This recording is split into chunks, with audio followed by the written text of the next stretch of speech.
have been informed, and I repeat here, that tomorrow's demonstrations are going to be peaceful. Nobody should be allowed to carry any weapon, and nobody should try to interfere with anybody's private business. We are basically demonstrating to present our petitions to respective authorities. Police cannot decide in advance that there shall be violence, then proceed to ban political activities that are protected by the Constitution. That is the making of a dictatorship. It amounts to a suspension of the Constitution. We will resist.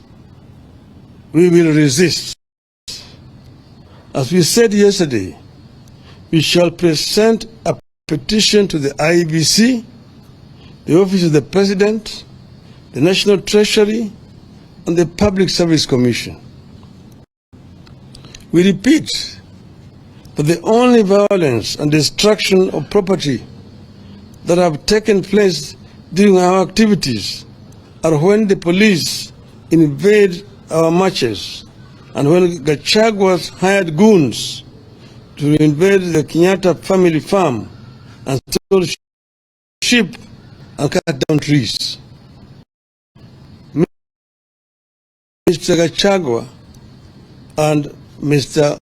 Kamau Ichung'wah are themselves turned charged with sending goons to go and invade a farm and also a business premises, and no action has been taken by these police officers against them.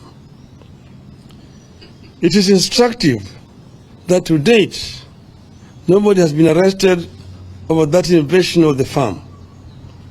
Nobody has been arrested over the destruction of Spectre International factory by goons hired by the same Gachagua. The state cannot purport to ban our activities on the grounds that it is protecting public property, while at the same time sponsoring the destruction of property in another corner of the city. So